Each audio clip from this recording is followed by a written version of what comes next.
Antes de mais, uma boa tarde a todos e todas os que já entraram. Ainda há mais alguns colegas inscritos que deverão estar em vias de entrar, mas nós vamos começando e depois quem entrar vai acompanhando, claro.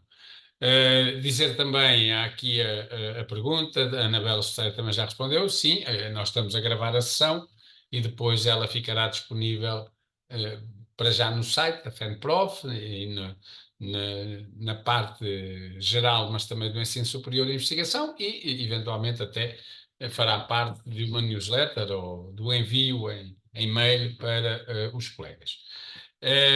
Dizer também que é nosso hábito termos este tipo de plenários na sequência das reuniões no Ministério da Educação, tendo em conta que é sempre uma forma de nós, de maneira célere e, portanto, muito mais rápido do que mandar um papel ou até mais prático, porque as pessoas podem pôr perguntas do que fazer um comunicado ou qualquer coisa do tipo, é nós podermos estar aqui, às vezes no próprio dia, e se não foi possível ontem, porque a reunião já terminou, já eram mais de 8 horas e, portanto, já era tarde, ou no dia seguinte. Quem está aqui, e ainda faltam um ou dois colegas, mas também não sei se poderão estar todos, é o grupo de dirigentes que ontem esteve na reunião com o ministro, uma reunião que começou às 17h30. Eu depois irei passar ao colega Miguel Viegas, que é quem irá coordenar este plenário, esta reunião, e depois os outros colegas também, que já aqui estão, a Inês Isabel Menos, o Paulo Granjo, o Nuno Peixinho, o João Cruz, que agora não está na imagem, mas também já está presente, irão intervir-se sobre os temas que ontem também fizeram a sua intervenção na reunião, portanto, depois poderá haver perguntas dos colegas. As perguntas, quem tiver questões para colocar, levanta a mão, portanto, está aí o levantar a mão, né? E, portanto, nós depois iremos enviar o convite que chega no próprio ecrã, a pessoa tem que dizer sim para poder entrar na sala palestrantes. Nós escolhemos em webinar, este formato, porque é sempre mais simples de poder gerir do que estarmos aqui em grupo todos e depois há sempre pessoas que às vezes metem o som e depois isto cria maior baralhação. E, portanto, assim, todas as pessoas que quiserem poderão intervir para colocar dúvidas, para dar ideias, para fazer propostas. É só uma questão de levantarem a mão e nós puxaremos para este espaço para poder então intervir. De qualquer das formas, também está aí o chat, aliás, está aí o chat, e, sobretudo, se forem perguntas que queiram ter também resposta, o QIA, portanto, sempre possível de utilização, e nós tentaremos, estando aqui, ir respondendo, menos dentro do que for possível. Dizer-vos que ontem foi a primeira reunião que nós tivemos com o Ministro da Educação, Ciência e Inovação para as questões do ensino superior. A primeira reunião que a FENPROF teve com este Ministro foi no dia 19 de abril. Logo nessa reunião esteve presente o nosso colega e coordenador do departamento a nível nacional, o Tiago Dias, que ontem, por razões de ordem pessoal, não pôde estar presente, mas esteve presente na primeira reunião, e logo nessa primeira reunião nós colocámos as questões que consideramos urgentes, nomeadamente questões que têm a ver com a precariedade, que têm a ver com os estatutos, que têm a ver com o RGES, enfim, que entendemos serem as questões urgentes a abordar sobre o ensino superior e a ciência.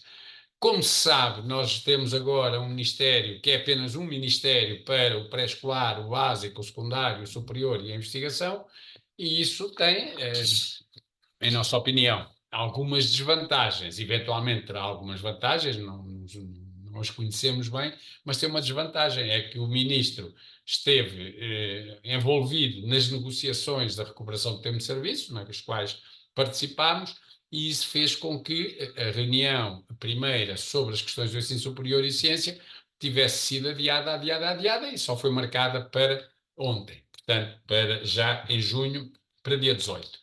Também dizer que o documento para a reunião de ontem, e para já há o compromisso, e tem de haver mesmo, de haver um processo negocial sobre o Estatuto de Carreira da Investigação Científica, e tem de haver, irão ser marcadas novas reuniões. sendo, no entanto, que não ficou nenhuma data agendada, embora obrigatoriamente tem de ser marcada, e até por uma razão simples. O documento, a proposta, o projeto de estatuto que nós recebemos, portanto, a reunião foi ontem, dia 18, recebemos no dia 17, portanto, na véspera, às 11h20 da noite, portanto, às 23h20. Evidentemente que a leitura que fizemos foi uma leitura, enfim, rápida, sem a possibilidade de podermos conversar uns com os outros, e como foi dito ontem na reunião também, nós estamos ali, enquanto dirigentes sindicais, não a representar-nos a nós mesmos, mas a representar os professores, os investigadores, e, portanto, evidentemente que tendo um documento na véspera às 11 da noite, nós mais que entendemos dever fazer na reunião era ouvir as explicações que o Ministério tinha sobre a matéria. E que foram dadas, uma ou outra dúvida que se colocou, mas e que depois aqui será também informado pelos colegas. Depois, a FENPROF tinha também, e o Miguel Viegas irá dar nota disso, um conjunto de outros aspectos que era indispensável o Ministério também se debruçar sobre eles. Aliás, alguns deles já tinham tido alguma evolução no mandato anterior, não quer dizer que estivessem em vias de ter solução, mas pelo menos já havia alguma discussão sobre outras matérias que são importantíssimas de ser também aqui abordadas, e depois o Miguel irá dar conta disso, como eu já disse, e o Ministro, a única coisa que nos foi dizendo, cada vez que nós perguntámos como é que era de reuniões, foi que é tudo urgente, vamos ter que trabalhar com muita urgência, muita urgência. O certo é que a urgência não tem data. E, portanto, aliás, logo no dia 19 de abril, quando nós perguntámos como é que era, quando é que íamos ter a primeira reunião sobre o ensino superior e a ciência, o ministro garantiu que era para muito breve, muito breve. Portanto, a brevidade foram 2 meses. Portanto, a urgência, eventualmente, é um mês, pronto, é sempre mais rápido que a brevidade. Concluo dizendo, pronto, que relativamente ao documento também se irá falar, mas há aspectos que, em nossa opinião, são muito preocupantes, como, por exemplo, um efetivo combate à precariedade, que evidentemente que não é feito através deste projeto. E depois também, enfim, algo que não nos surpreendeu na intervenção do próprio ministro, que é um pouco algumas lições de neoliberalismo, e quem conhece o ministro e sabe o seu pensamento sobre estas coisas, não se surpreendeu, sei lá, quando ouvimos o seu ministro dizer e apontar sobretudo para o Estado ser o regulador e o pagador, ou seja, o que regula e o que garante as verbas para que, num quadro de uma enorme autonomia, muito maior que agora, aliás, ficámos a saber que ainda este mês iria sair um diploma para aprofundar a autonomia das instituições, e veremos até que ponto é que esta autonomia é para as instituições públicas, e que também não entra aqui o privado nessa satisfação das necessidades financeiras, veremos, mas é a história do Estado regulador. E também ficámos a perceber outra coisa, que também é do catecismo neoliberal, que tem a ver com porque é que os investigadores devem ou não devem dar aulas, e a questão é simples. É que, como alguns são investigadores, mas a sua produtividade é muito baixa, é uma forma de os aproveitar. E, portanto, só faltou dizer para fazerem alguma coisa de útil. Mas pronto. Mas de resto, acho que novidades para já muitas não houve. Agora, há aqui algumas informações que são importantes, e, portanto, a reunião teve interesse por isso. Aquilo que nós esperamos é que o ministro, que ainda por cima não tem um secretário de Estado para o ensino superior, só tem uma secretária de Estado para a ciência, é ele quem assume o ensino superior, com tudo aquilo que absorve um ministro da Educação no âmbito do ensino básico e secundário, não é? É natural que o tempo lhe falta um pouco, como não faltaria se eventualmente os ministérios não estivessem juntos, ou estando houvesse uma Secretaria de Estado do Ensino Superior, que não há. Mas pronto, da nossa parte não iremos desistir, vamos pressionar, vamos procurar que o ensino superior e a ciência não fiquem esquecidos, e este ministro tem ainda essa responsabilidade, eu diria, maior, porque é o setor dele, é ele que pega neste assunto e, portanto, tem a obrigação de resolver os problemas. E é isso, numa breve introdução só, e a partir daqui vou passar então aos colegas, o Miguel Viegas, como já disse, que é professor na Universidade de Aveiro, é dirigente da FENPROF e do SPRC, e foi quem fez a coordenação da reunião, e depois os outros colegas que também tiveram intervenção sobre os vários temas irão então intervir. E obrigado aos colegas e força, Miguel. Tá. Obrigado, Mário. Boa tarde a todos. Obrigado pela vossa presença. E então vamos procurar organizar-nos para limitar as intervenções ao essencial. O Mário já adiantou alguma coisa para depois podermos ter algum espaço para ouvir as perguntas, as opiniões, pá, enfim, algum contributo que queiram dar nesta fase tão importante em que o governo está a iniciar funções e eu julgo que a nossa classe é muito importante que tenha aqui já desde o início uma posição de coesão e de força para impor um conjunto de aspectos que se arrastam há demasiado tempo e que carecem das respostas. Portanto, eu irei intervir, no fundo, focando quatro prioridades que nós colocámos ao Ministro como questões prementes e depois outras questões igualmente importantes, mas que serão então desenvolvidas pelos meus colegas. E, portanto, vamos procurar talvez resolver esta questão das intervenções em 20, máximo 30 minutos, depois ouvir naturalmente as vossas opiniões, as vossas perguntas e depois uma nova ronda de resposta, procurando, no fundo, não ultrapassar muito as 6h30, não é? Pela minha parte, não tenho nenhum constrangimento, mas pronto, isto é, a gente sabe como é que é a vida de cada um, mas, enfim, se todos formos sucintos, creio que há condições para não prolongarmos o plenário por muito mais do que a hora e meia que nos parece suficiente.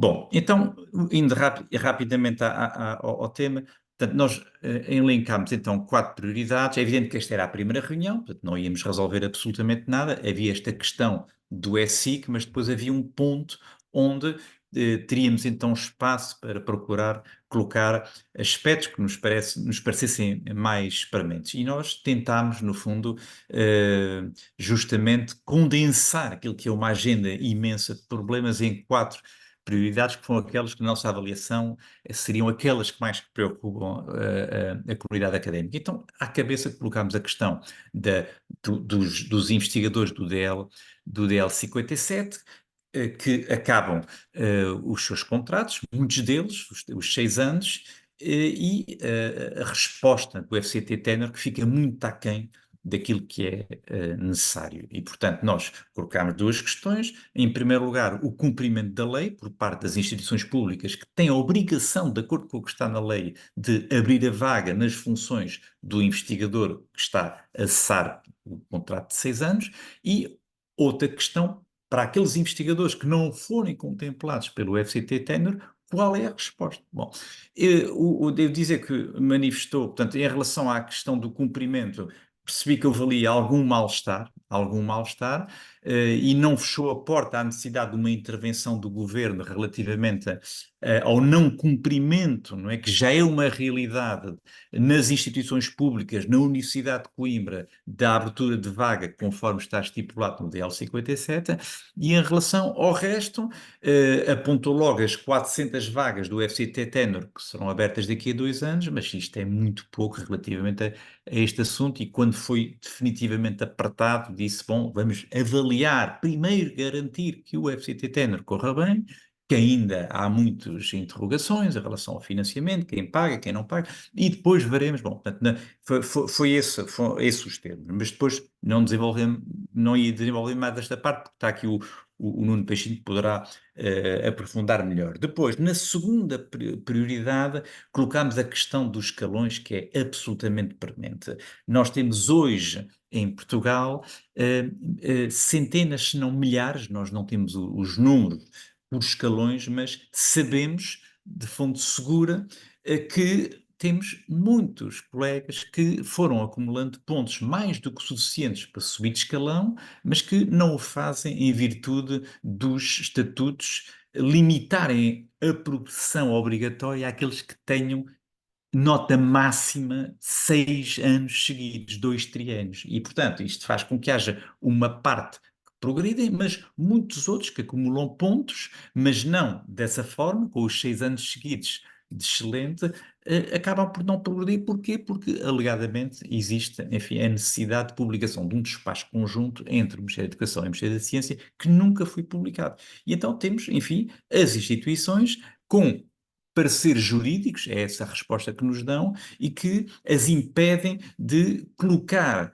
milhares de docentes que têm 10 pontos ou mais no escalão seguinte e, portanto, gerando um clima de enorme desmotivação. Vejam que os estatutos são de 2009, vejam de então para cá quantos pontos é que isto representou. Há neste momento uma escola que está em greve, a Escola Superior de Enfermagem de Coimbra, com docentes que acumularam mais de 30 pontos e que estão absolutamente, enfim, fartos dessa situação e estão neste momento em greve durante o mês de junho, greve às avaliações e deixem-me dizer-vos que isto está a ser, do nosso ponto de vista, absolutamente decisivo, porque quando o ministro foi colocado perante essa situação, portanto, ele prestou-se, não sei se o fez nem se não, mas disse, e os colegas estavam presentes, que hoje iria ligar à direção da Escola Superior de Enfermagem de Coimbra, porque, na opinião do Ministério, o despacho não é necessário. Não é necessário. Bom,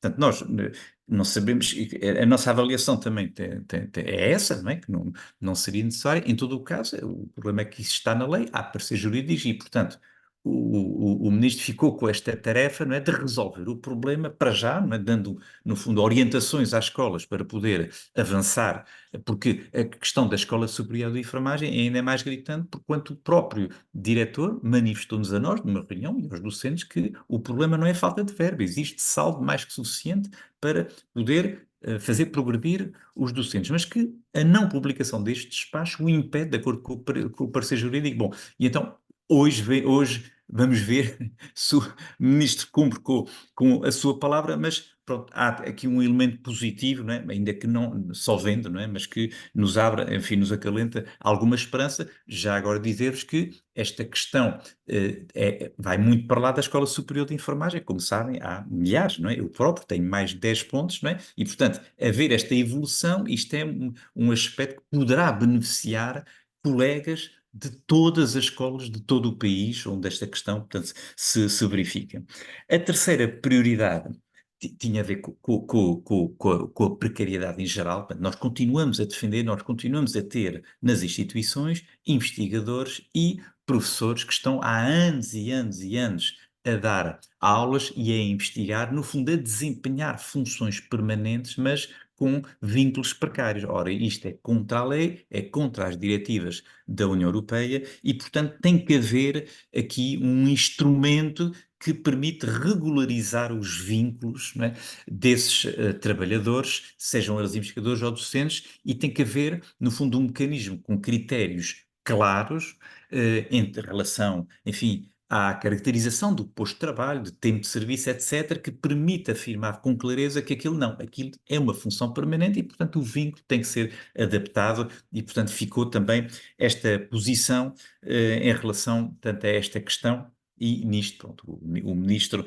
foi evasivo, tomou nota, está, no fundo, a par do problema, porque esta questão, já agora, é importante abrir este parêntese, porque não é só, portanto, porque a questão de ser convidado, e há aqui colegas certamente que estão nessas condições, abre porta para todo o tipo de abusos, nomeadamente nas horas. Ou seja, em muitas instituições, os convidados 100% é 12 horas, mas há muito mais grave. Nós temos, no Regulamento de Prestação de Serviços da Universidade de Coimbra, fazem uma equiparação como se o convidado apenas fosse contratado para dar aulas e, portanto, fazem uma média de 35 horas exclusivamente atribuídas ao serviço docente e, portanto, dentro dessas 35 horas, uma parte são para preparar as aulas e as horas letivas são 22, se não estou em erro, e, portanto, 50% é 50% de 22 horas. Não é? E, portanto, temos, no fundo, na prática, docentes a 60% a dar 12 horas.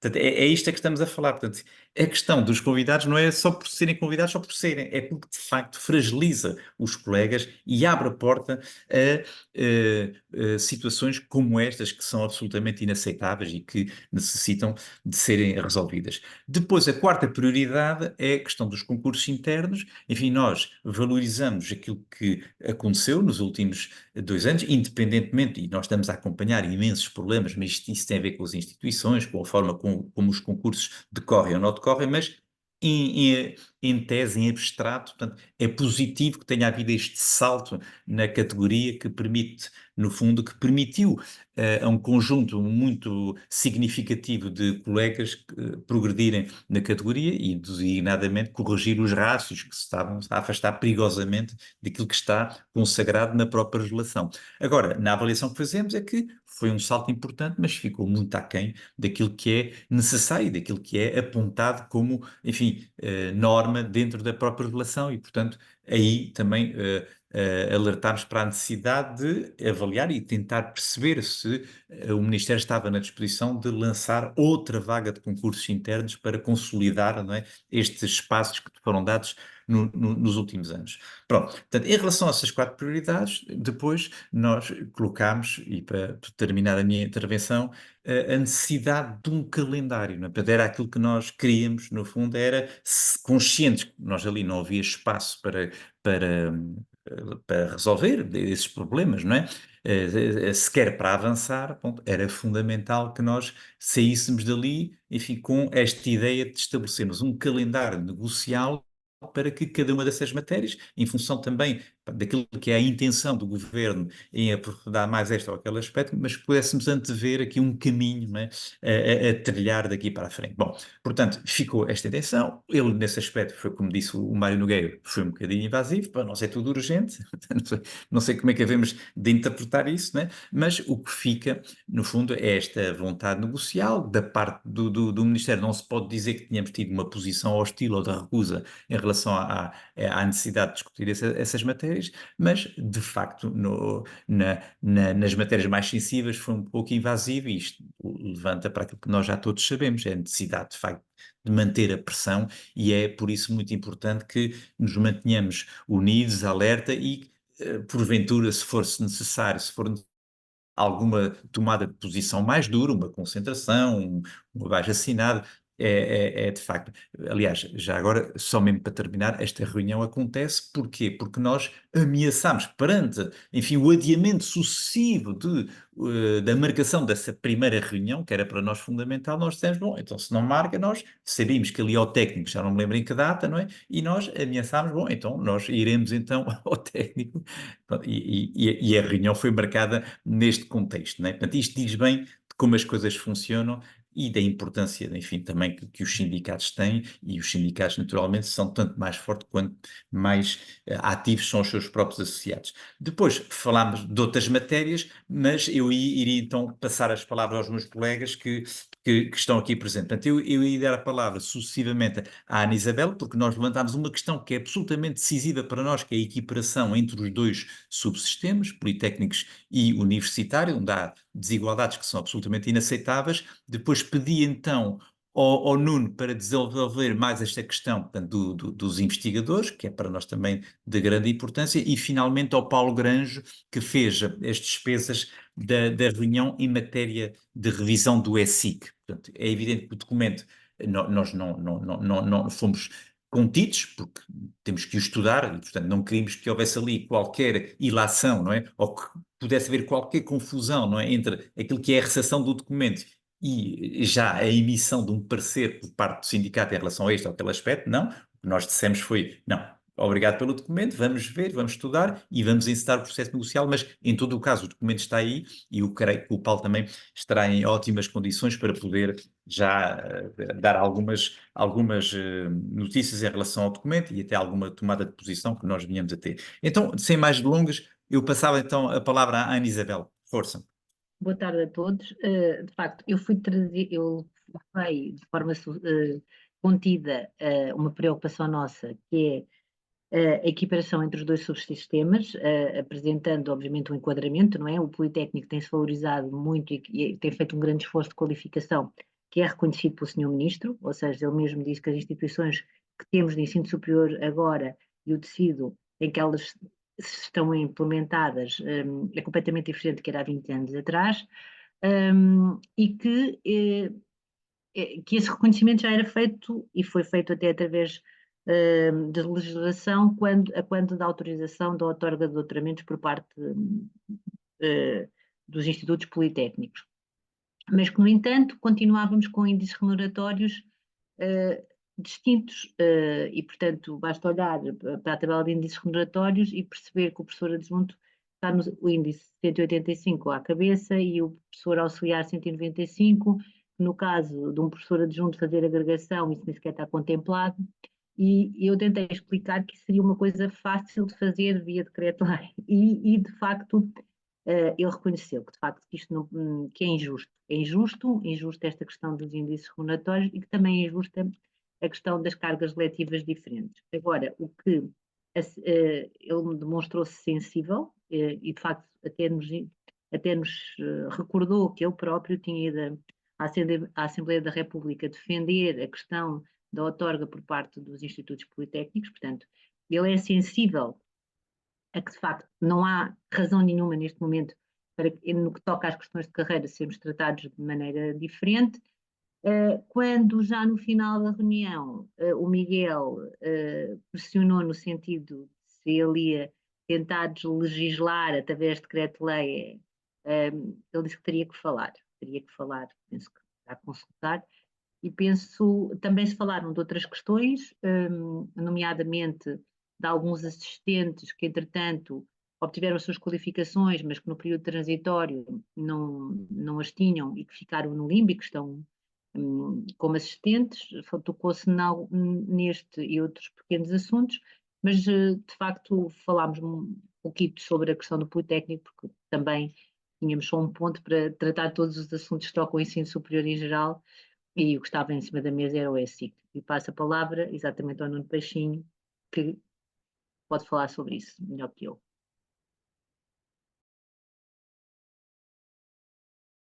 Oh, Paulo? Não sei. Não, esse que sou eu, mas o Nuno ia falar antes. Já mudou de sítio. Peço desculpa, eu mudei de sítio porque no sítio onde estava a rede estava com umas falhas. Ora bem, então, para ser muito sucinto, evidentemente que começámos na intervenção da questão da precariedade dos investigadores, que eu me foquei-me na intervenção relativamente aos investigadores contratados a termo. Focámos, contrariamente a um outro sindicato que parecia já muito entusiasmado a achar que o novo ESIC, o novo Estatuto da Carreira de Investigação Científica, ou a proposta do novo ESIC, era um combate à precariedade. Nós reafirmamos que o combate à precariedade faz-se contratando. E na verdade, para contratar não é preciso ESIC novo nenhum. Portanto, nunca foi e poder-se contratar absolutamente toda a gente com base no ESIC que está em vigor. Até porque as supostas correções, alterações que haverá para o ESIC novo, que depois o Paulo Grange irá explicar mais, na essência, tem muitas coisas, ainda vamos ter que analisar com detalhe, porque o diabo está nos detalhes, não é? Mas o verdadeiramente fulcral era que já o governo anterior tinha proposto, quando estava de saída, é colocar a obrigatoriedade dos investigadores darem aulas. E que será apenas depois para os investigadores que estão contratados pelas instituições de ensino superior, esses sim, enquanto que os investigadores estão contratados por centros de investigação, que tecnicamente são privados sem fins lucrativos, ou por outras fundações, etc., esses não estarão obrigados a dar. E aqui sabemos, e sabe-se perfeitamente, que é uma enorme pressão do CRUP, principalmente o CRUP, que são poucos os investigadores que estão nos politécnicos, mas o CSISP também tem interesse. Portanto, essencialmente são as universidades que querem muito que os investigadores sejam obrigados a dar aulas em vez de ser uma opção a que têm direito de poder dar até 4 horas por semana. E na minha opinião, essencialmente, aquilo que é chamada a grande urgência de rever, é para pôr este pequeno detalhe, que não é nada pequeno, para que, quando os novos investigadores assinarem os contratos, já estarem obrigados, porque têm a assinar com o contrato, com o SIC que está em vigor, não estará obrigado. Daí a suposta grande urgência. Mas, no entanto, estar em vigor um ou estar em vigor outro, em nada altera a questão da contratação. E voltámos a referir, e notou-se um desconforto no ministro, que o FCT Tenor é um apoio financeiro para 1000 contratos, enquanto que sabemos que agora em 2024 e 2025 terminam os contratos a termo de 3.500 investigadores. São 3.500 quando o FCT Tenor só dá 1000. Apoio para 1000. Evidentemente, como já tinha dito o Miguel Viegas, referiu logo, e mais 400. Os mais 400 são daqui a 2 anos, não é já para o ano, é daqui a 2 anos, portanto não irão afetar, em teoria, ou irão afetar talvez muito tardiamente, os 3.500 que terminam neste ano e no outro.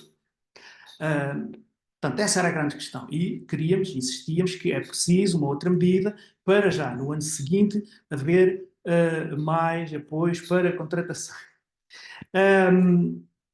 Entretanto, temos... o ministro foi um pouco evasivo nisso, porque defendeu na mesma... aquele otimismo que já a ministra anterior dizia também, apenas numa base estatística, mas entretanto estão-se a reformar imensos docentes e prevemos uma grande reforma de docentes no ensino superior e então, ao se reformarem todos esses docentes, libertam vagas e isso serve para toda a gente entrar e pronto. Nós não partilhamos esse otimismo que achamos muito excessivo e que não vai ser nada simples. Quanto que o mecanismo que havia à mão agora era o FCT Tenor e este é que era um mecanismo para usar e na verdade é muito curto. No entanto, o que se sabe é que é suposto, portanto, no princípio de agosto, saírem os resultados do FCT Tenor, as instituições ficam a saber quantos lugares e quais lugares em que áreas é que vão ter direito e depois irão abrir esses concursos. E, evidentemente, será nesse momento que os investigadores que estão à espera da esperança de ver um concurso participado pelo FCT Tenor ao qual possam concorrer, vai ser nesse momento que os investigadores vão perceber se têm um concurso, se há um concurso com o perfil a que podem concorrer ou se nem sequer há um concurso com o perfil a que possam concorrer. E daí, uma vez mais, como é típico, só com enorme pressão que os investigadores façam, só a enorme pressão que nós fizermos, é que vai conseguir obrigar, porque na prática é disso que se trata, só forçando o governo a abrir mais lugares, é que abrirá mais lugares. Não há outra volta a dar, teremos que ser nós a obrigar, a forçar, pela pressão que conseguimos, a forçar o governo a criar um novo pacote, se chamem-lhe o nome que quiserem, mas um mecanismo suplementar para entrar em vigor depressa, que não será neste ano civil, mas se for orçamentado, poderá ter um mecanismo suplementar para 2025 e é isso que é muito importante, porque se não tiver previsto no Orçamento de Estado, dizem que não há dinheiro porque não foi orçamentado.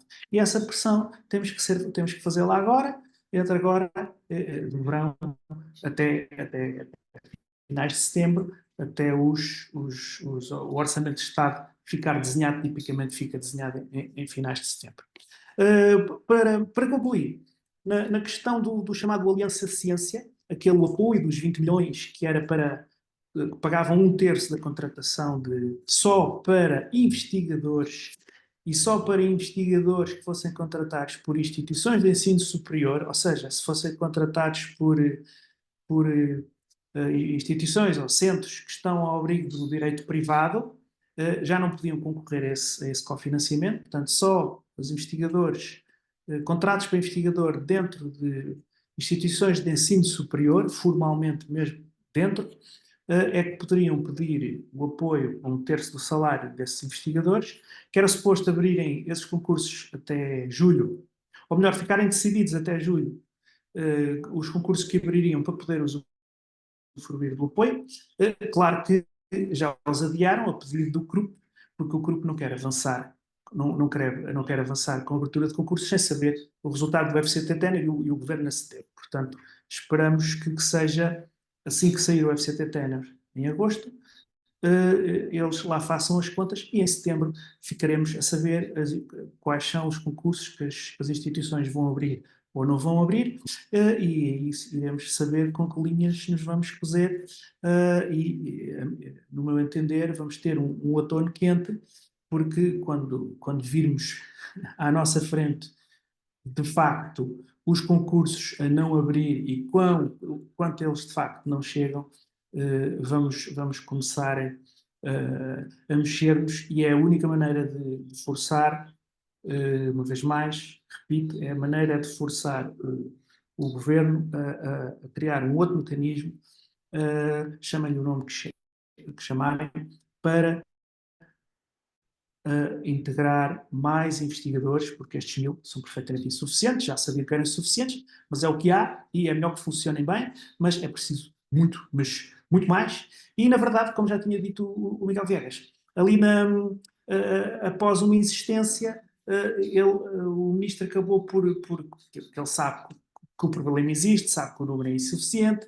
O ministro lá aceitou, bem, até ele disse a frase, foi mesmo, bem, vamos ver como é que corre agora o FCTT, né? E depois logo veremos para ver se isto corre bem. Ou seja, ele, no fundo, sabe que é insuficiente e sabe que muito provavelmente terão que inventar uma outra solução e só a inventarão se a isso forem obrigados, e para isso estaremos cá nós. Espero ter ajudado. Por fim, houve um pequeno detalhe que não é pequeno, porque na verdade 2/3 dos investigadores, 2/3 dos investigadores contratados a termo, estão contratados a termo ao abrigo do direito privado, só 1/3 é que está ao abrigo das funções públicas, 2/3 estão ao abrigo do direito privado, vários centros de investigação, mesmo dentro das instituições que não são fundação, das universidades públicas que não são fundação, havia essa estratégia de que as instituições iam pedir apoio ao FCTT, que paga 2/3 do salário, mas depois o outro terço que falta será imputado ao centro de investigação, onde estará o investigador, e os centros de investigação estão muito preocupados porque não têm a certeza do financiamento que vão ter para 2025, porque a avaliação dos centros foi toda adiada. E, portanto, como não sabem o dinheiro que vão ter, não sabem, depois não querem contratar porque não sabem se têm dinheiro para manter o contrato. Quando referimos isso, o ministro disse que era a primeira vez que eu tinha dito, que ainda não tinha falado isso em público. Claro que a avaliação está muito atrasada, eles sabem, e que o compromisso deles era que os resultados da avaliação são para sair em 2025, alguns nos princípios de 2025, mas quando saírem, o financiamento tem efeitos retroativos a partir logo de janeiro de 2025. Portanto, não se irá ser a coisa do costume, como é este 2024, os centros estão a sobreviver, a viver com uma extensão de financiamento do ano anterior. Vai ser o 2025, é com o financiamento novo, a contar retroativamente a partir de janeiro, porque chegou a correr o rumor, e chegou a aparecer nos jornais, que muito provavelmente só em 2026 é que teriam financiamento novo. Aí o ministro garante, ou disse, que entrará em vigor logo em 2025 o financiamento novo, o que dará, em teoria, uma folga diferente aos centros de investigação para a contratação dos investigadores, ou com participação da contratação dos investigadores. E pronto, peço desculpa se me alonguei e passo aqui ao Paulo Granjo para os detalhes do SCIC. Ok, antes dos detalhes do SIC, só aqui juntar uma coisa que acabou por surgir também na conversa, e não podia deixar de surgir, que é a questão do tal 1/3 dos investigadores que, estando contratados por instituições do ensino superior públicas de direito público, estão salvaguardados através do DL 57 para a obrigatoriedade de lançamento de concursos antes do final dos seus contratos para o desempenho das suas funções e para a carreira. E continuar a haver existência de financiamento garantido para esses aspectos. Relativamente a isso, não sei se o ministro se vai depois arrepender de ter dito isso, mas disse, pois, o que está na lei é para cumprir, tem que se ver como. Portanto, já ao dizer que está na lei é para cumprir, uma coisa que vamos a ver se não se vai arrepender, ou se temos que fazer pagar isto à língua de palmo.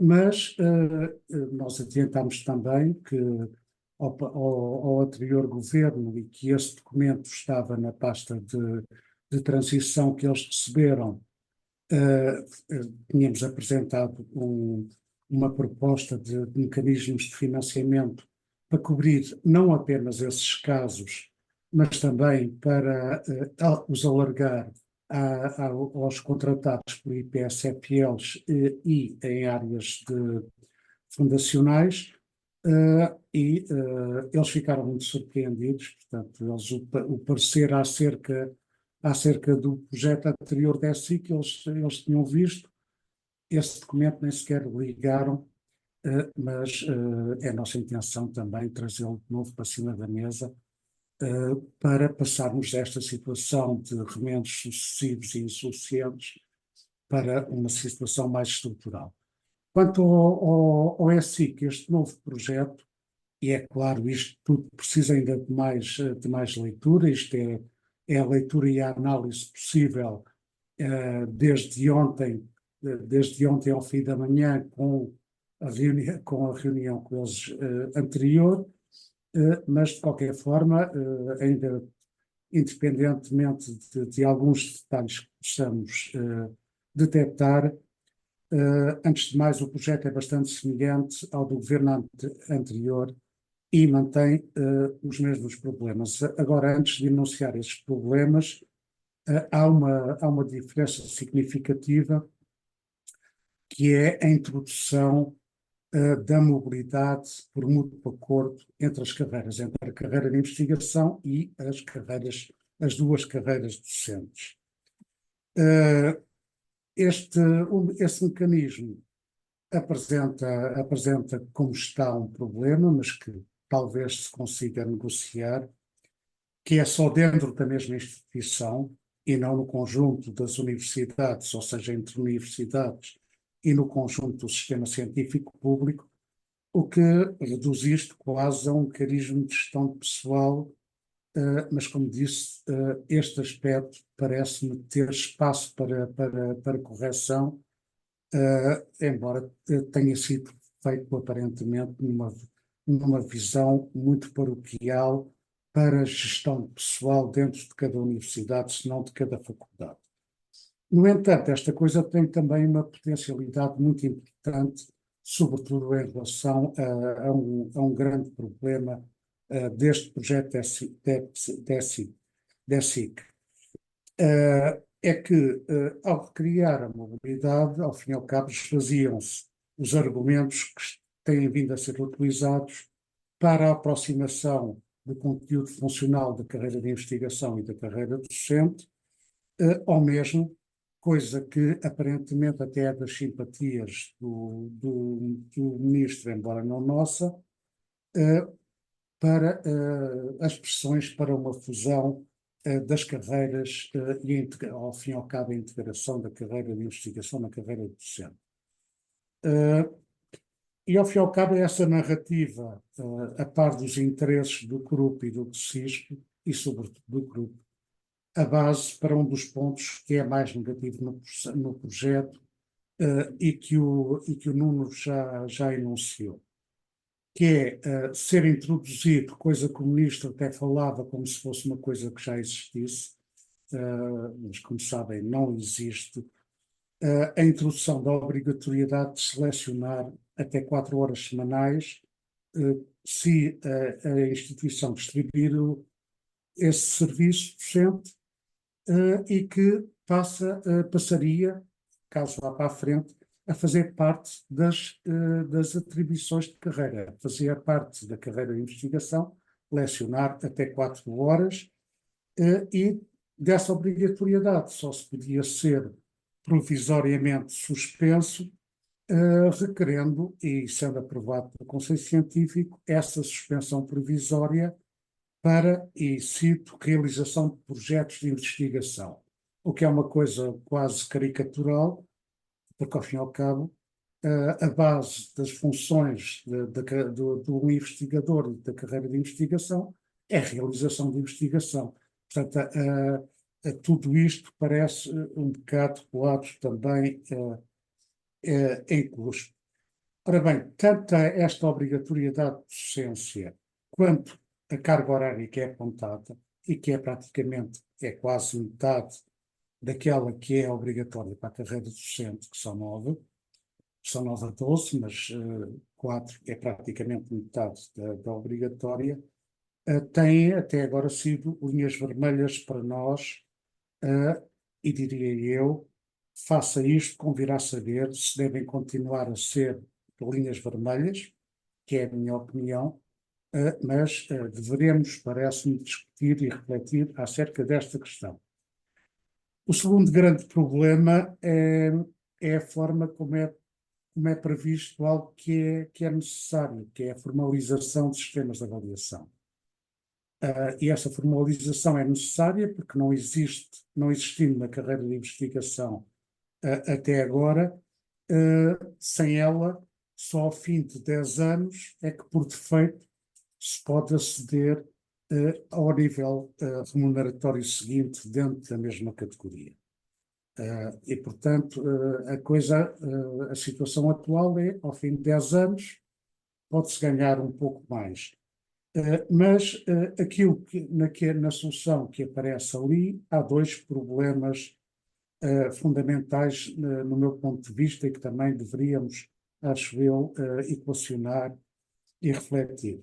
Um é que a regularidade das avaliações é apontada como sendo no máximo de 3 em 3 anos. Portanto, poderia ser anual, ou mesmo semestral, mas não poderia ser mais do que 3 em 3 anos.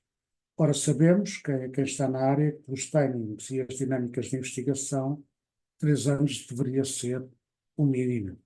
Digamos que o que faria sentido seria algo entre 3 e 5 anos, dependendo das áreas científicas e das situações. Portanto, isto talvez seja negociável.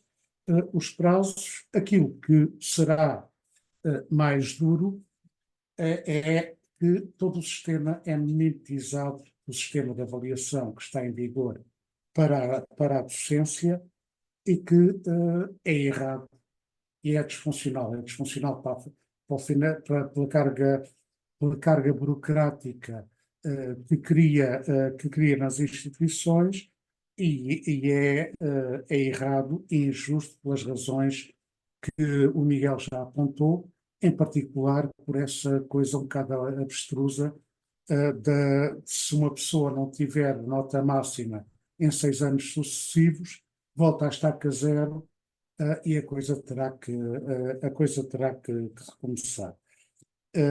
Portanto, para além, mais uma questão, sendo que, na nossa opinião, em vez, e que nós expressamos, em vez de se estar a fazer uma transposição corta e cola daquilo que existe e que se sabe estar mal, deveria aproveitar-se a ocasião para criar um sistema correto, justo e adaptado, e aproveitar isso para, com essa experiência, corrigir aquilo que está errado no caso das duas carreiras docentes.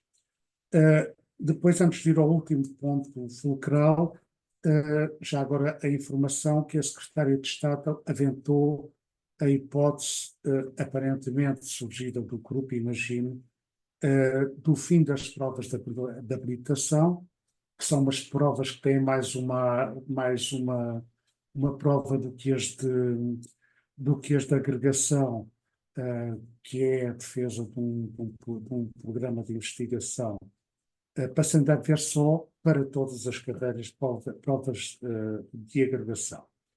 Mas então um outro ponto fulcral e o último que me ocorre é, ao fim e ao cabo, o que diz respeito à esmagadora maioria dos investigadores que não estão na carreira.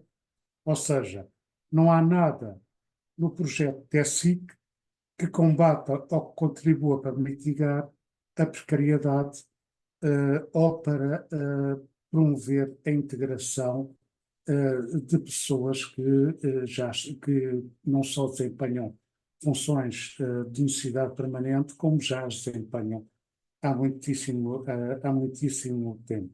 Aliás, estranhamente, do meu ponto de vista, neste projeto de Estatuto de Carreira é consagrado o DL 57 como forma de contratação a termo, e a contratação a termo não faz parte precisamente da carreira, mas através disto é consagrada ao fim e ao cabo como uma prática de facto. Ora bem, a que é que isto tudo nos leva? Eu suspeito e prevejo, pela forma como correu a primeira reunião e a forma como falaram deste TSIC, que a negociação irá ser muito difícil, e só para vos dar um exemplo, como o CRUP e o CSISP disseram que os investigadores têm que ser obrigados a dar aulas para o ministro, e passo a citar o que ele disse, toda a gente concorda. Portanto, o CSISP e o CRUP dizerem para ele toda a gente concorda que isso tem que ser feito, mas independentemente de ser certamente duro e difícil, obviamente vamos a ela, vamos à negociação e tentando, tanto quanto possível, avançar com soluções e não apenas apontar o que está errado. Mas para isso é importante, e terminando, não apenas a nossa ação coletiva fora dos fóruns negociais, mas também, obviamente, e desde já, as nossas reflexões e as vossas reflexões acerca destes pontos mais problemáticos, e acerca deles destaco, lembro, a obrigatoriedade do serviço docente, os mecanismos de avaliação e que mecanismos é que será possível propor e tentar implementar neste quadro específico de um estatuto de carreira de investigação científica para o combate à precariedade e para a regularização de situações que não deveriam há muito existir. Pronto, creio que é isto. Se tiverem mais questões depois pontuais, podemos tratar delas na fase de debate que se segue. Obrigado. Obrigado, Paulo.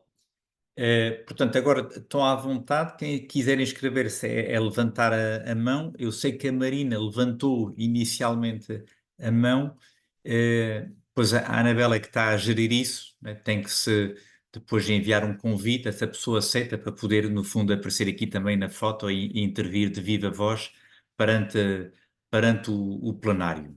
Não sei se a nível do chat, Ana Isabel, se há alguma coisa de relevante. Não, nós temos tentado responder, eu e o João, a quase todas as perguntas. Pedia-vos também que dessem uma olhadela. Mas também pedíamos a quem fez as perguntas, se quisesse intervir, fazendo outras questões, porque há questões que nós, obviamente, não temos resposta. Há pouco uma colega perguntava o que é que acontecia, o que é que o Ministério pensava fazer com as instituições que já se falharam o prazo de antes dos 6 meses de abrir o concurso. É o caso do Nuno Peixinho. A Universidade de Coimbra já falhou com esse prazo, mas a resposta que nos foi dada é que eles acreditam que as instituições estão à espera dos resultados do FC Tenure para depois abrir os concursos. Exato. Foi Nós, isso. em relação a isto, eu julgo que é um corolário lógico. Aliás, é preciso, isto até alguém se inscrever, depois eu calmo imediatamente, mas eh, temos que perceber que o FCT Tenor só surgiu com a luta dos investigadores. Portanto, se não fosse um conjunto vasto e diversificado de ações que foram levadas a cabo pelos investigadores e que culminou numa grande manifestação que realizámos no ano passado, o FCT Tenor não tinha aberto, porque a perspectiva da ministra, na altura, e ela disse-o taxativamente, é que isto andava bem, era com os investigadores precários, porque assim é que, no fundo, se asseguraria a produtividade do sistema, numa visão absolutamente retrógrada. Eu julgo que ela depois ter-se-á arrependido de ter dito isso de forma pública, mas a verdade é que o disse e o sente, e nós sentimos que há muitas resistências dentro do próprio sistema a que seja dado este passo de dignificação da carreira. E, portanto, é evidente que e nós vamos aproveitar essa discussão formal dos estatutos, que para nós é uma discussão certamente importante, mas exatamente como disse o Nuno, não é a verdadeira questão. Portanto, o SIC existe hoje, incompleto, naturalmente carente de uma atualização, mas não é por falta de SIC que os investigadores não entram na carreira hoje, como é evidente, não é? Portanto, o que é necessário são concursos, não é? Para, no fundo, poderem ser admitidos. O Diogo prepara-se para intervir? Que eu vi.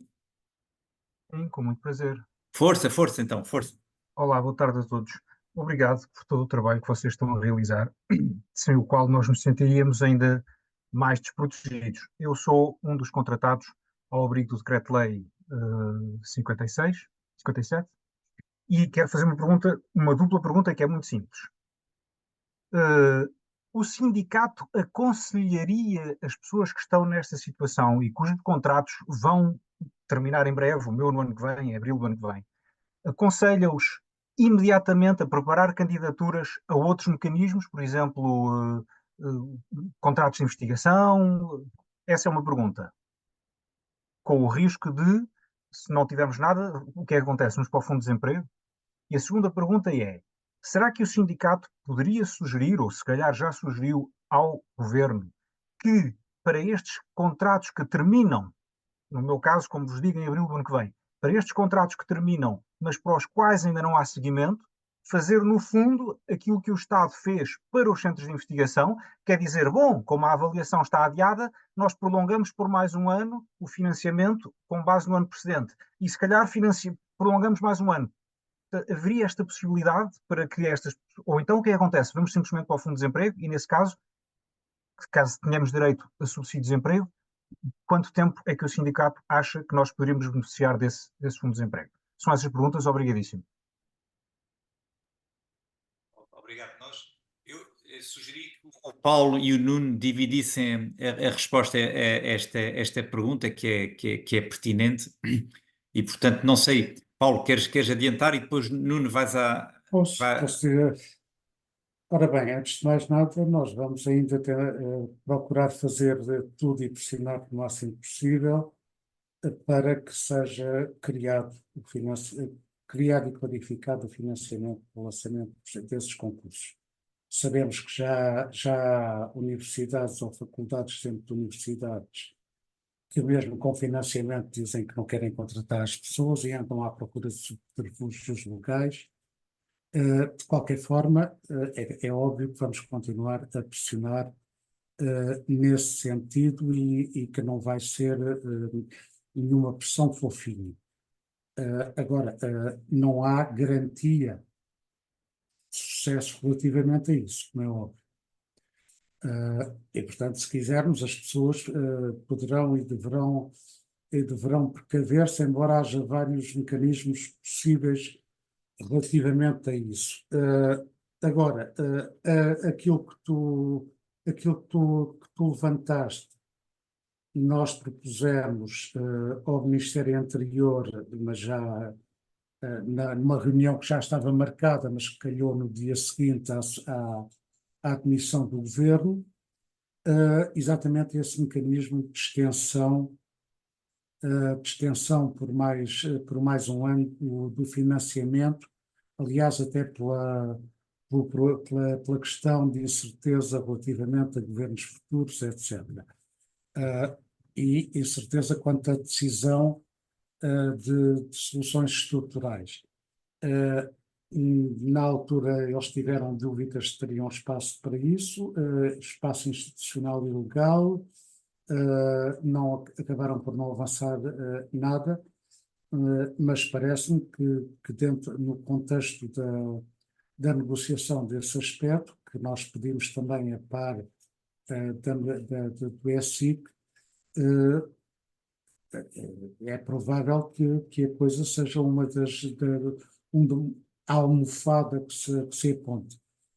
Mais uma vez, o empenho para que as soluções sejam implementadas e sejam aceitas, não há segurança nisso. Ora bem, há um direito legal e, não sendo cumprido, poderão ser tomadas medidas legais e os sindicatos, cada um de nós pertence dentro da FEMPROF, podem fazer esse apoio para, para exigir o cumprimento, colocar, mas isso é com os juristas dos sindicatos, colocar medidas cautelares de suspensão do final dos contratos, etc., até a resolução da questão, mas todos sabemos, não é por aí que deve-se tomar, estando em condições para isso, esse passo, mas não é por aí que as coisas se resolvem, pelo menos em tempo útil. Pelos tempos da justiça. Eu acho que o ponto final seja, embora o ponto final seja garantir que esse direito é cumprido, e lembro, esse direito é o direito de lançamento de um concurso aberto para o quadro para o desempenho das funções que o investigador está a desempenhar, não é uma integração automática dele, mas é claro, em princípio estará em boa posição num concurso desse tipo, mas sendo isso o que se tem que fazer cumprir, eu acho que as pessoas devem calcular. Agora, isso não é uma coisa que passe pelo sindicato, são medidas cautelares de concorrer a outras coisas, etc., para garantirem a vossa retaguarda. A nossa é fazer cumprir, negociar condições para que a lei seja cumprida e fazer cumprir a lei e exigir o cumprimento da lei. E também para isso, mais uma vez, voltando à frase do Nuno, também para isso o peso que se tem numa sala de negociações no Ministério não é apenas um dos argumentos, também é da força que seja dada a quem está lá a negociar cá fora pela posição, seja pela ação, seja nas próprias instituições, seja se necessário na rua, por parte dos investigadores interessados. Agora, o nosso empenho para uma solução definitiva da situação é total. Se tenha cautela, porque isso não é para amanhã, também parece avisado, e depende de cada um. Isso. Obrigado. Nuno, importas que temos mais duas intervenções? Se calhar eu acho que o Paulo deu boa conta do recado. Íamos ouvir o Bruno e temos também a Sofia e depois voltaríamos então a responder. Bruno, força.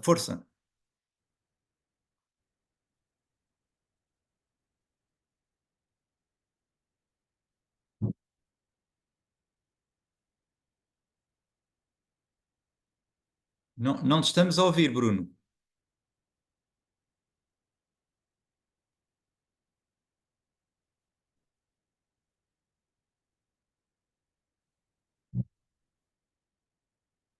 Vamos passar à Sofia, se calhar, e depois já voltamos a ver se, entretanto, a Sofia. Conseguem Sim, ouvir-me? perfeitamente, sim. Pronto. Obrigada, em primeiro lugar, por todo este trabalho que muitas vezes é invisível, não é? E realmente vivemos nas nossas instituições, no meu caso, no Instituto de Ciências Sociais, um clima cada vez mais desesperado, não é? E, portanto, é bom saber que há coisas que estão a acontecer. Eu tenho uma pergunta muito. Não sei se faz sentido para vocês, mas é algo com que nos temos deparado no terreno, que é como é que nós podemos garantir este direito para o lançamento de uma vaga a concurso? Como é que podemos. Porque o que nós ouvimos muitas vezes há uma grande confusão, e eu também estou em alguns órgãos, e fala sempre que não, perfil é fotografia, isto não pode ser fotografia, os concursos são internacionais, isto é aberto para todos. E depois, por outro lado, também dizem que na FCT Tenor, que na candidatura tiveram cuidado de colocar perfis de largo espectro, não é? E nós não sabemos muito bem, porque ainda não tivemos acesso a toda essa informação. Portanto, como é que nós, navegando nisto, como é que percebemos que este nosso direito para o lançamento de um concurso está a ser cumprido ou não? Não sei se isto é claro. Obrigada. Vamos só tentar ouvir o Bruno outra vez. Bruno, vamos tentar agora ver se temos mais sorte. Ele se calhar foi mudar de... Nuno, então Mas avançavas tu então? Sim. E se o Bruno entretanto voltar a entrar, depois ele colocará então. Ok, então vou tentar responder.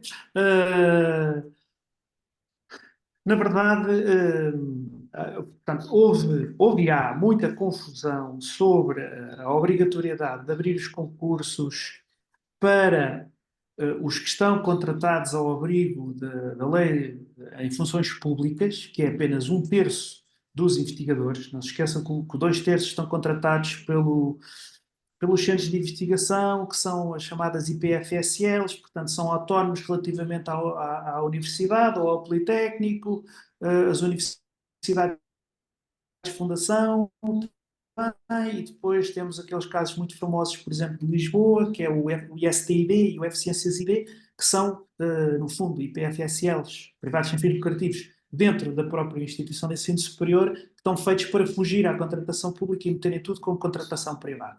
Isto porque a lei tinha esse buraco, e tem de propósito, porque o PS assim quis que ele ficasse lá, em que só as instituições de direito público é que ficavam obrigadas a abrir o concurso, as que estavam no direito privado, que era na verdade a maioria, não estão obrigadas pela lei a abrir o concurso.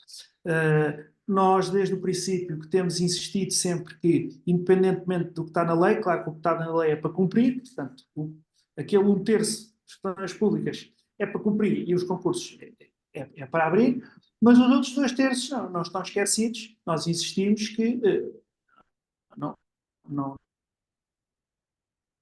pensem que conseguem manter o sistema científico a funcionar, ignorando 2/3 que estão nos outros centros todos, que obviamente que cai, isto colapsa.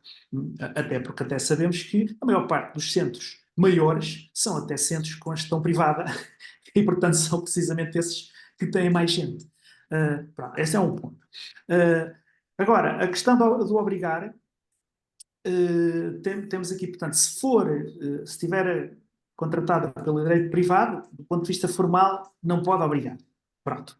Se estiver contratada pelo direito privado, como, por exemplo, a Universidade de Coimbra, a Universidade do Algarve, a Universidade de Évora, as que não são fundação e as que não são, e que foi feito o contrato mesmo com a própria universidade, que vai lá escrito no contrato que é em funções públicas, nessa situação, de facto, nós estamos no sindicato a ponderar qual a melhor forma. E quando eu digo ponderar é para decidir depressa, porque, por exemplo, no meu caso, também já passaram, desde há 3 dias, os tais 6 meses teriam que abrir o concurso para as minhas funções até 6 meses antes do término do meu campeonato.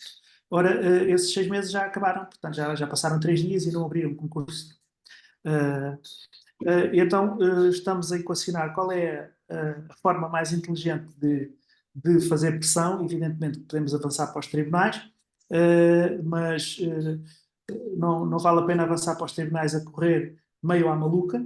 É melhor fazermos isto de uma forma concertada e inteligente, porque, na minha opinião, eu poderia também já reclamar, mas na verdade, entre o tempo que levam a dar a resposta e o chutar para canto porque estão à espera do FCTT, iam só fazer perder tempo e massacrar-nos. Então, mais vale fazer a pergunta depois de saber o resultado do FCTT. É verdade que já estão em atraso, mas na minha opinião, vamos falar com os jurídicos, porque creio que é a jogada mais inteligente é essa. Quando sair os FTTNs, e então eles já sabem o que é que têm, o que é que não têm, aí vamos começar a fazer a pergunta: onde é que está o meu concurso?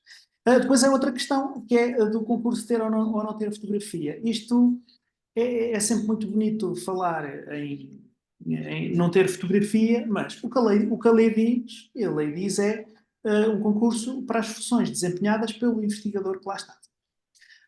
Portanto, não sei, se as funções dele é estudar, eu digo, por exemplo, o mesmo exemplo, se é estudar a gaivota de bico amarelo, portanto, é alguém, as funções são essas, é alguém para estudar a gaivota de bico amarelo. Agora, o concurso não vai ter o nome dele. Se aparecer tal prémio Nobel, que é melhor que ele a estudar a gaivota do bico amarelo, e se ele concorrer ao concurso e ganhar o concurso, aí não há nada a fazer legalmente. Mas aquela tendência que muitas instituições tentam fazer, os concursos é para ser aberto, o mais aberto possível. Não, o concurso não é para ser o mais aberto possível, nem o mais fechado possível. O concurso é para ser feito com o que diz a lei. E a lei diz, para as funções desempenhadas por aquele investigador. E, portanto, é para aquilo que ele fazia. Se aparecer alguém melhor a fazer o que ele fazia e ganhar o concurso, é uma coisa. Agora, não é para tentar pôr o concurso muito aberto, agora, como usei o exemplo da gaivota, vamos abrir isto, não vamos dizer que é só gaivota, vamos estudar aves. Alguém para estudar aves. E depois contratamos alguém para estudar frangos. Pronto, porque na verdade era o que a instituição agora queria alguém para estudar outra área. E essa tentação é muito grande, muitos centros, muito aproveitar isto para contratar um bocadinho ao lado numa área que afinal agora queriam aproveitar este concurso para contratar noutra área. Mas na verdade, embora o FCTT o permita, porque o FCTT nesse aspecto é cego relativamente ao DL 57. Portanto, a instituição pediu o FCTT para o que lhe apetecesse, para a área que lhe apetecesse. Tem que estar justificada, etc. É para a área que lhe apetecesse. No entanto, se quem ganhar esse concurso não for um precário, o concurso não será comparticipado. Portanto, na prática, está mesmo a dizer, que foi assim que a ministra insistiu, recusaram a haver umas integrações automáticas, recusaram a haver um programa qualquer transitório, não, tem que ser tudo com concursos internacionais, abertos, etc, etc. Mas criaram um mecanismo que, na prática, estão a dizer às instituições, ora bem, vocês façam o concurso como fizerem, mas têm noção que se não ganhar um precário, o concurso não é confinanciado. Portanto, não o façam tão aberto assim. Portanto, este é o atual cenário. Agora, o que já percebemos é que há comissões científicas, ou conselhos científicos e instituições, uns mais claros que outros, uns mais espertos do que outros, a tentar navegar aqui dentro desta situação. Portanto, aí é caso a caso, sendo que, no entanto, vamos em abstrato, se imagine que agora até a instituição ganhava um FCTT para o tipo que era para estudar frangos, e depois é contratado o de estudar frangos, em rigor, o das gaivotas continua a poder recorrer perante a lei, se era contratado pela função pública, a perguntar onde é que está o meu concurso. O concurso é aquele. não é, aquele concurso não é o concurso para as minhas funções, porque eu não estudava franco. Portanto, mas isto é a tal coisa legal que é sempre caso a caso e levanta depois as dificuldades do costume. Já mais uma vez, volto aqui, já que, enfim, nós somos FENPROF, muita gente esquece que a FENPROF tem a Divisão de Ensino Superior e Investigação, pensam que a FENPROF é só básico e secundário, e recomendo fortemente e relembro, sindicalizem-se, até porque sindicalizem-se na FENPROF, porque o que vem aí são tempos duros, vai ficar muita gente de fora, vai haver muita gente a querer recorrer para os tribunais, vai haver muita injustiça e estar sindicalizado permite um apoio jurídico infinitamente melhor e mais barato do que estar a ir a advogados, que é muitíssimo diferente. Ok? Pronto. Grange, depois, muito rapidamente, porque temos o Hugo também para Sim, intervir. são duas frases só em resposta Ok. à Sofia e aproveitando tudo o que não disse. Formalmente estão em cumprimento sempre que o investigador contratado por direito público ao fim de 5 anos e meio não tenha sido lançado concurso para as suas funções. Formalmente, o incumprimento começa ao fim de 5 anos e meio de exercício de funções ao abrigo do DL 57 em regime de trabalho em funções públicas. Agora, como lidar com isso? Aí é que é preciso a inteligência, o estudo, o encontro das melhores soluções, que até podem não ser as mesmas em diferentes instituições. Mas, quanto à tua primeira pergunta, o incumprimento formalmente é aí. Depois, como se lida com ele, é que é preciso ser de forma eficaz e efetiva. Obrigado, Paulo. Então, Hugo, força. Olá, boa tarde. Conseguem ouvir-me? Perfeitamente. Eu tenho aqui 2 ou 3 questões e desde já peço desculpa se já responderam, porque eu, entretanto, tive uma emergência familiar e não consegui estar atento a todas as perguntas que já foram feitas. Portanto, se for uma pergunta já repetida, não respondam, que eu depois vejo na gravação. A minha questão diz respeito aos contratos do primeiro concurso de estímulo ao emprego científico. Portanto, não estão ao abrigo da norma transitória do DL 57, mas estão ao abrigo do DL 57. No meu caso, e em caso de muitos colegas como eu, esses contratos foram assinados com fundações de direito privado. A minha questão é a seguinte: se eu estiver a cumprir funções de caráter permanente, de necessidades permanentes com a instituição, eu posso argumentar como tal e dizer que a minha posição não é de contrato a termo incerto, mas sim de contrato sem termo. Essa é a primeira questão. A segunda questão diz respeito, não sei se tiveram, eu creio que daquilo que eu vi, creio que não falaram disto com o Sr. Ministro, e que diz respeito ao concurso de estímulo ao emprego científico. Para todos os efeitos, esta é sempre uma alternativa, não é ideal, não é perfeita, mas é melhor do que nada. No entanto, eu entendo que o concurso de estímulo ao emprego científico, nos moldes como estão feitos neste momento, é um verdadeiro circo, porque dá para tudo.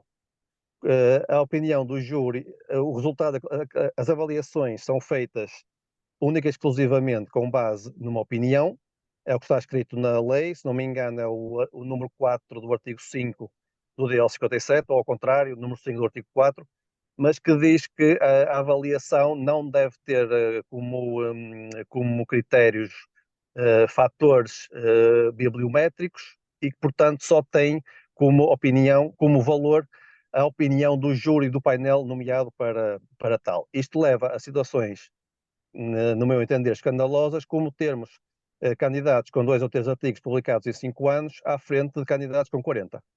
Isto é absolutamente injusto nega o mérito, nega a ciência, nega o mais básico da justiça. E, portanto, eu acho que é essencial alterar este estipulado na lei. Além disso, se vocês forem ver os CVs de membros do painel, veem que eles são membros são CVs absolutamente medíocres. Eu posso falar do meu caso, que foi do painel de História e Arqueologia, em que fui avaliado por pessoas que nos últimos 10 anos publicaram 5 artigos. Isto é absolutamente inaceitável. Se alguma coisa, eu é que deveria estar a avaliar essas pessoas e não o contrário. E, portanto, era algo que eu também queria alertar o sindicato para que, numa próxima reunião com o Sr. Ministro, tenham também em consideração, se é que já não tiveram nesta última reunião. Eu creio que tinha outra questão sobre o Aliança Ciência, que é, segundo eu percebi, um complemento ao FCT Tenure. Mas, segundo o que eu percebi, só é aplicado para a posição exclusivamente de investigação. O que eu posso dizer é que na minha instituição, que é a Faculdade de Ciência e Tecnologia da Nova, o que ao nível de FCT Tenure, em sede de FCT Tenure, foi aplicado era a candidatura para posições de docente, com um nível mínimo de docência, mais vocacionado para a investigação, mas para todos os efeitos para a docência. O que eu queria perguntar era, nós estamos também à espera, teremos de estar à espera dos resultados do concurso plurianual dos unidades de investigação e se o Aliança Ciência pode ser também aplicado no nosso caso. Então são essas 3 questões. Muito obrigado a todos e resto boa tarde. Paulo, tu queres tentar responder aqui ao Hugo? Ok, Aliança Ciência. O Aliança Ciência não é um complemento do FCT-TEN. É aplicável para contratações de investigadores, exclusivamente de investigadores, ligados ou não ao FCT-TEN.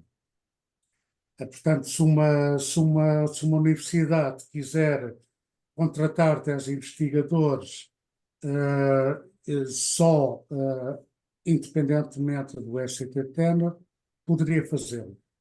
Não foi isso que eles fizeram. Eles entenderam como uma complementaridade e, portanto, pediram em função dos FCT-TENers que candidataram.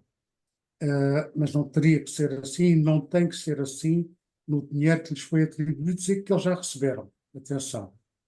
Isso já foi transferido e eles já têm lá congelado, mas agora não pode ser aplicado para complementar FCT-TENers que sejam na docência. E por outro lado, numa outra vertente da tua pergunta, se os FCT-TENers que são lançados são para a docência, então são independentes do financiamento dos centros de investigação, porque são para faculdades, que poderão ou não ser diretamente relacionadas com aquele centro, em princípio serão. Mas, portanto, aí a questão da avaliação dos centros não se coloca e também não se coloca o dinheirinho dos 20 milhões, porque aí não entra.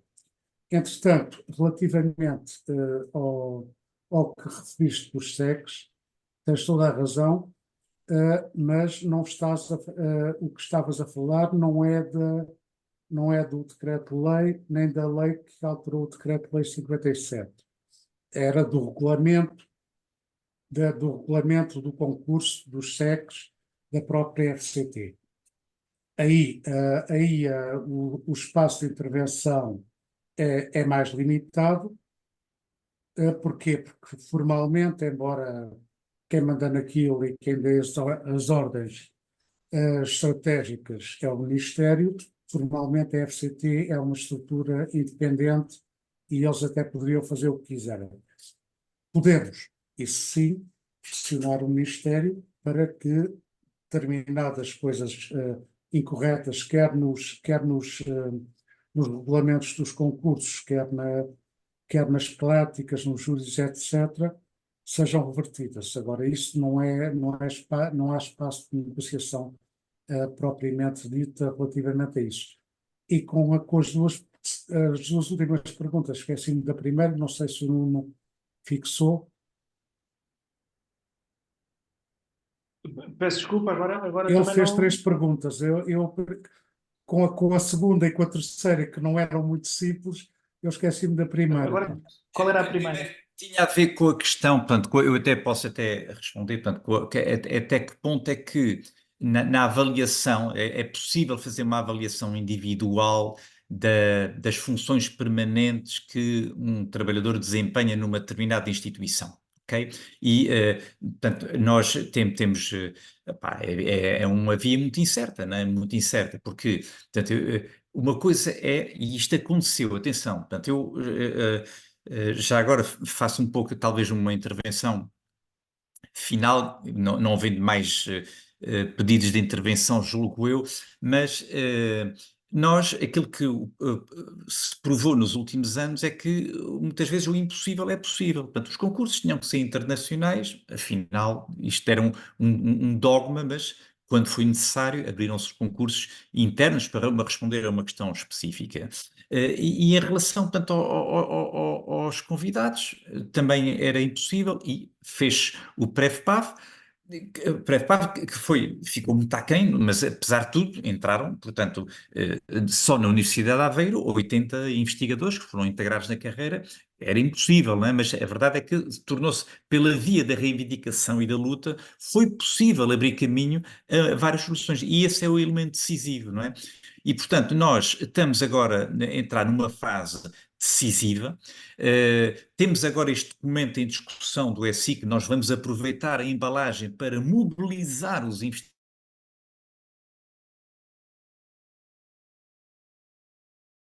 realizar plenários e de construir iniciativas de luta que sejam eficientes e que sejam cirúrgicas, não é? Portanto, aqui vi a sugestão de bloquear a avaliação das unidades de investigação, de fazer greves cirúrgicas um pouco semelhantes àquelas que estão a ser feitas na escola de enfermagem, onde há um calendário muito rígido de avaliação e é possível concentrar ali esforços e, no fundo, procurar bloquear ou criar problemas às instituições, porque esta é a via, muitas vezes, decisiva, da qual depois surgem as soluções que nós todos ansiamos. E, portanto, a questão dos investigadores e as outras, mas os investigadores coloca-se naturalmente com maior cuidado, porque é este o momento, não é? Onde vamos ver algumas vagas para carreira que vão surgir, e bem, mas que ficarão muito aquém, acho que o Nuno deu os números, não é? E, portanto, é o momento de reunirmos nas instituições, em plenários que irão acontecer de forma o mais amplo possível, e dentro desses plenários é capital que, de facto, todos nós possamos discutir as melhores formas de luta que possam, de facto, ter impacto e possam, no fundo, obrigar, entre aspas, as instituições, as reitorias, o Ministério, a avançar com soluções, a abrir o número de concursos, etc, etc. Arturo, tu querias intervir? Força, que eu... Desculpa, estão-me a ouvir? Perfeitamente, perfeitamente. Ótimo, eu posso iniciar o vídeo. Então, eu tenho uma pergunta muito rápida e simples, que é, tendo em conta que já se percebeu que tudo se resume ao dinheiro e que as universidades têm as condições para contratar se quisessem, que tal como o Nuno Peixinho já falou N vezes nas nossas reuniões, que os fundos que neste momento são canalizados para pagar os contratos podem continuar a ser feito e não há razão nenhuma para não serem feito. Portanto, tudo se resume ao dinheiro. Será que seria importante também tentar fazer algum tipo... Os sindicatos, não é uma questão dos sindicatos fazerem negociação, porque não é propriamente uma negociação feita, se calhar, ao nível dos sindicatos, mas se calhar tentar direcionar o governo para pressionar o CRUP para que seja revisto de alguma maneira o modelo de financiamento das universidades, para que seja incluído a investigação nesse modelo. Ou seja, se há, e acho que tenho ideia de já ter sido feito ou proposto pelo governo anterior, porque se é uma questão de dinheiro e as universidades, lamentavelmente, como já foi dito hoje, que no ESIC já está estipulado que devem contratar as pessoas ao fim de X anos porque exercem funções permanentes, quer dizer, nós todos já sabemos isto. Se é uma questão de dinheiro, se calhar a via será por alterar o modelo de financiamento ou pressionar de alguma maneira o governo para que diga às universidades: ok, agora vamos mudar isto para que haja realmente investimento na investigação. E os argumentos negociais são que, bem, o nosso orçamento para a investigação é paupérrimo comparado com o que está alinhado na União Europeia. Pressionar também o governo a tomar uma posição de, afinal, quer investigação ou quer investir na investigação ou não. Ok? Pronto, era só, queria deixar isto aqui. Desculpem lá, vou desligar. Sem dúvida, sem dúvida. Arthur, tu colocaste no ponto, não é? E nós, quer dizer, compreendemos as dores das universidades que apontam justamente a necessidade de criar um regime de financiamento permanente à semelhança daquilo que acontece na docência. Mas há aqui uma grande dose de cinismo, pá. Há aqui uma grande dose de cinismo, porque eles, no fundo, há aqui também uma questão de emancipação, não é? Porque nós colocamos a questão ao contrário. Eu disse ao nosso reitor, ao nosso vice-reitor: meu caro, então, se não há dinheiro, então despeçam os investigadores todos. É hoje, não é amanhã, é hoje. Despeçam-nos todos. E o que é que acontece? A universidade colapsa, porque não há falta de dinheiro para os investigadores. Se os investigadores não existem, é que não há dinheiro para comprar o papel higiênico para as universidades. Quer dizer, nós temos que colocar a questão nestes termos, não é? Portanto, se não há investigadores, não há dinheiro para os overheads, não há aulas e, portanto, não me venham com esta conversa, não é? Portanto, eu percebo que é trocar o septo, não somos cegos ao ponto de não perceber que há aqui, de facto, uma angústia entre trazer um encargo permanente para a instituição sem que haja um financiamento permanente. Portanto, nós não ignoramos o problema, mas daí até colocar a questão dos investigadores como um fardo insuportável para as instituições é um absoluto contrassenso, não é? E, portanto, nós antevemos essa possibilidade, esse caminho, que é um caminho natural, não é, de atribuir financiamento permanente, mas que não façamos depender, enfim, a vida dos investigadores desse mecanismo que há de resultar de uma fórmula que nem sequer começou a ser negociada, né? Mas, de facto, é óbvio que o Arthur tem toda a razão que é esse o caminho, mas a nossa posição do ponto de vista da luta sindical é, sem deixar de considerar essa angústia, essa necessidade de ir revendo, colocar as questões no devido eixo, dar a devida centralidade aos investigadores como um pilar fundamental que é necessário dignificar, cientes que há naturalmente resistências internas. E, portanto, quando nós vemos a Universidade de Aveiro a utilizar 2/3 das vagas para a docência do FCT Tenor, é que objetivamente a mensagem é só uma. Não, nós queremos os investigadores, mas a prazo. E de preferência com a água por aqui, né, para poderem de facto estarem constantemente à lufa-lufa a arranjar projetos para a investigação, porque nós precisamos desse dinheiro para sobreviver. É um pouco esta a mensagem, mas isto é uma lógica totalmente inaceitável. E, portanto, no fundo, é isto que eu estava a dizer. Nós, para essas e para outras questões, nós temos que nos manter unidos, temos que nos manter mobilizados, nós temos que ter a inteligência de planear lutas que sejam cirúrgicas e que sejam efetivas e que possam, no fundo, fazer a diferença e pressionar, porque isto não vai lá só com paleio, não vai lá só com reuniões, tem que haver aqui, de facto, manifestações, greves, e há aqui um sem número de ideias que vieram, algumas delas no chat, e que nós tomamos devida nota e que terão depois ser discutidas nas instituições. Repito, para a questão dos investigadores, mas também para as outras. Há abertura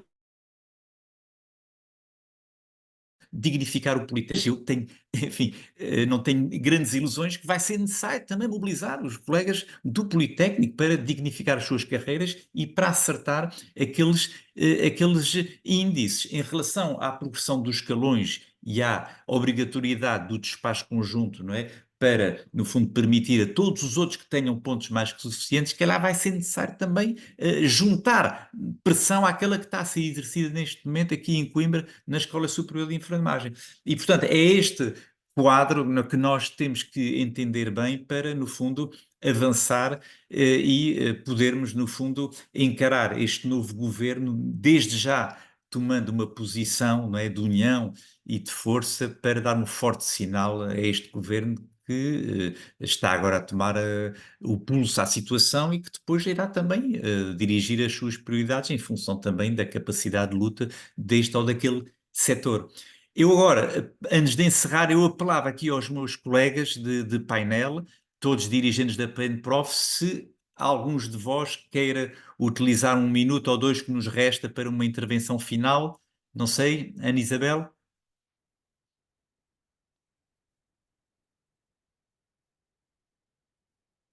Não, eu acho que nos passou foi só dizer uma coisa, que nos foi dita, que foi que, relativamente ao ESIC, o PS fez, à semelhança do que fez noutros dossiês, fomos informados que o PS apresentou na Assembleia da República a sua proposta, que já tinha sido aprovada em Conselho de Ministros e, portanto, neste momento há 2 ESICs e esquecemos de passar essa informação que nos foi passada lá.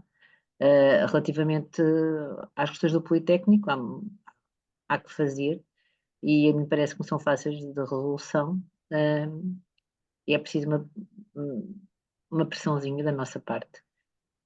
E é só, e o resto, boa tarde para todos. Paulo, queres acrescentar então? Sim, relativamente à questão que foi colocada de financiamento, óbvio que a solução final é uma parte adequada de financiamento estar ligada ao trabalho de investigação desenvolvida pelas universidades. No entanto, ontem na reunião o ministro fala da fórmula de financiamento como uma coisa já mais que encerrada, não foi discutida com ninguém pelo anterior governo, mas como o grupo está satisfeito com ela e o que existe, ele já dá tudo como encerrado, e duvido, sinceramente, que durante algum tempo, até aquilo da raia, haja algum tipo de alteração. De qualquer forma, conforme disse, nós temos em cima da mesa para discutir já há mais de um ano um modelo, pelo menos, de financiamento de contratações precárias, e não sendo essa a solução final, porque essa passa, como tu disseste, pela alteração do modelo de financiamento, tudo vamos fazer também, mais uma vez, depende em grande medida ao sucesso do peso que vocês derem a esse tipo de reivindicações, para que isso seja discutido e seja chegado à implementação de uma coisa tão possível, tão próxima e tão abrangente quanto possível daquilo que nós apresentamos. Obrigado, Paulo. Nuno, queres E acrescentar desculpem algo? lá, boa tarde, obrigado por estarem presentes, essas coisas todas. Ok. Nuno, queres dizer? Posso dizer então aqui umas coisas? Claro. Pronto, também para me despedir, já temos um bocadinho menos pessoas do que há pouco, mas mesmo assim temos mais de 100 pessoas online. Volto a repetir sempre que não minimizem a ideia de se sindicalizarem, a preencher um papelinho, podem ir online, vejam qual é o sindicato da vossa região, porque os sindicatos da FENPROF estão organizados por regiões, Norte, Centro, Grande Lisboa, Sul, Ilhas, e portanto façam isso. Não se esqueçam que pagam mas abate nos impostos e regressa todo. Portanto, na verdade, o Estado está a pagar a cota do sindicato. Recebem-no como subsídio de Natal, se for preciso, quando lá vier não é no Natal, é mais tarde, quando vier o reembolso dos impostos. Façam isso porque é preciso estarem dentro do sindicato, para sentirmos a vossa força, estarem connosco, discutirmos coletivamente as coisas, e é isto que faz um sindicato. Mas já agora, por fim, como falaram como é evidente, está muita gente que acorda ao pescoço, os contratos já acabaram, há vários investigadores já acabaram os contratos. Claro que comparado com os tais 3.500, umas dezenas parece pouco, não é? É estatística, para o ministro foi-se um pouco um encolher dos ombros, mas a verdade é que há muitos que já terminaram e ainda estão à espera de uma solução, e há todos os outros que vêm a seguir, que já se sabe de antemão que a solução que vem não chega para todos. Chegará para alguns, mas não chega para todos. E nós temos, neste momento, uma última oportunidade de fazer mais pressão antes do período julho-agosto, onde está tudo morto, até voltarmos a setembro.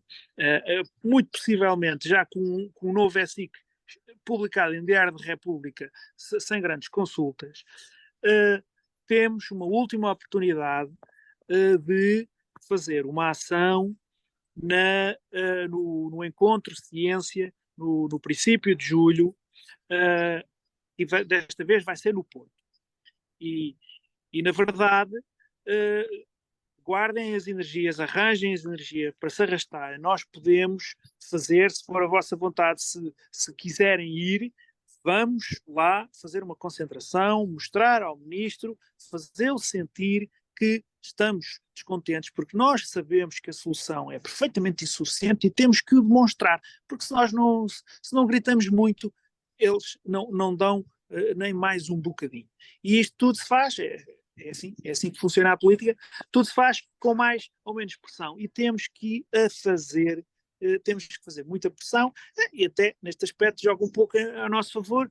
O governo não tem maioria absoluta, ele tem uma certa debilidade, e estes tipos de pressões funcionam melhor. E estou convicto que deveríamos ir ao Encontro Ciência, veremos qual é o melhor dia, em princípio será o primeiro, que é quando estará o ministro, para fazermos pressão, para encontrarem mais soluções, para haver mais verba, mais financiamento para a integração dos investigadores, todos, seja das públicas, seja das privadas, porque o FCT Tenor é extremamente insuficiente e, portanto, isto é absolutamente necessário. Depois, em setembro, cá estaremos para o que der e vier, mas, entretanto, não podemos deixar que o governo vá de férias sem sentir já a pressão que nós sabemos de antemão que isto não chega e portanto, não permitir que passem o verão descansados a pensar que tudo vai correr bem, porque o que está proposto é insuficiente e nós não podemos esperar. Está muita gente já no desemprego e vão ficar agora a velocidade muito depressa, vários a ficar no desemprego, sem estar uma alternativa. Estamos sempre a contar que vem aí uma coisa, mas ainda não veio, e está tudo muito atrasado e já devia ter sido tudo muito resolvido, e por isso, uma vez mais, vamos estar presentes no Encontro de Ciência e é preciso que apareçam em força. Obrigado. Está o repto lançado. João, não sei se estás aí. João Cruz, queres acrescentar alguma coisa?